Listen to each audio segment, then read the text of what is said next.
So he drove out the man, and he placed at the east of the Garden of Eden cherubims, and a flaming sword which turned every way, to keep the way of the tree of life.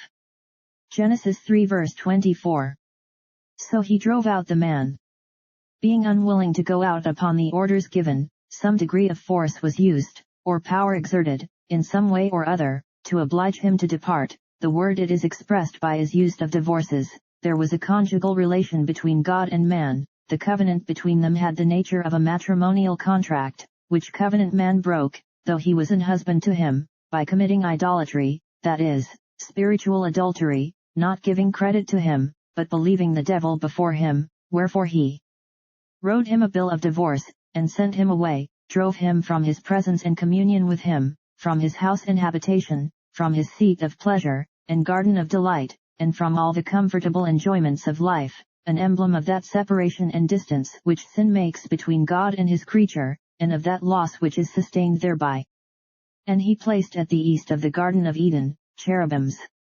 The Septuagint version is, and he placed him, or caused him, Adam, to dwell over against the paradise of pleasure, and he ordered the cherubim. But the words are not to be understood either of placing man, or placing the cherubim, but of Jehovah's placing himself, or taking up his habitation and residence before the Garden of Eden, or at the east of it, while man abode in a state of innocence, the place of the divine presence, or where God more gloriously manifested himself to him, was in the garden. But now he having sinned, and being driven out of it, he fixes his abode in a very awful manner at the entrance of the garden, to keep man out of it, for so the words may be rendered, and he inhabited the cherubim, or dwelt over, or between the cherubim, before or at the east of the Garden of Eden, so the Jerusalem Targum. And he made the glory of his Shekinah, or glorious majesty, to dwell of old at the east of the Garden of Eden, over or above the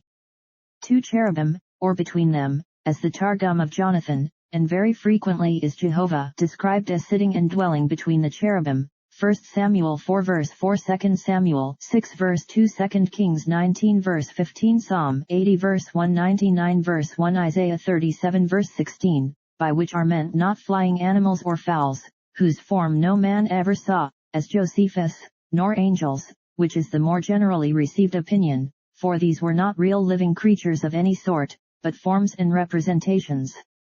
such as were made afterwards in the tabernacle of Moses, and temple of Solomon, and which Ezekiel and John saw in a visionary way, and from whom we learn what figures they were, and these were hieroglyphics, not of a trinity of persons, as some of late have stupidly imagined, for these were the seat of the divine majesty, and between which he dwelt, and besides, as these had four faces, they would rather represent a quaternity than a trinity, and would give a similitude of the divine being,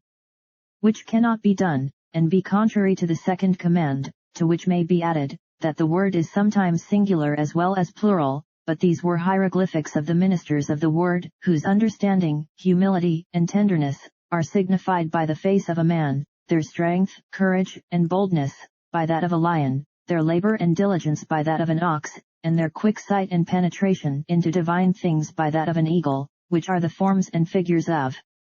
the cherubim. See Gil on Ezekiel 1 verse 10. Among these Jehovah is, with these he grants his presence, and by them signifies his mind and will to men, and these he makes use of to show them the vanity of all self-confidence, and to beat them off of seeking for life and righteousness by their own works, and to direct them alone to Christ, and point him out as the alone way of salvation, and of this use the hieroglyphic might be to fallen Adam, now driven out of Eden. And a flaming sword, which turned every way. A drawn sword, brandished, and which being very quick in its motion, as it was turned to and fro, glittered and looked like a flame of fire. This is not to be understood as by itself, and as of itself, turning about every way without a hand to move it, nor as with the cherubim, or as in the hands of angels, as in 1 Chronicles 21 verse 16, or as being they themselves, which are made as flames of fire, but as in the hand of the Lord God, that dwelt between the cherubim, for so it may be rendered, he inhabited the cherubim, and that with a flaming sword, that is, with one in his hand, an emblem of the fiery law of God now broken, and of the fire of divine wrath on the account of that, and of the flaming justice of God, which required satisfaction, and this turning on all sides, to keep the way of the tree of life. Showing, that life and salvation were not to be had, unless the law and justice of God were satisfied, and that they were not to be expected on the foot of men's works, but only through Christ, the way, the truth, and the life, that no happiness was to be looked for from the covenant of works, now broke, nothing but wrath and vengeance, and that there must be another way opened, or there could be no enjoyment of the heavenly paradise.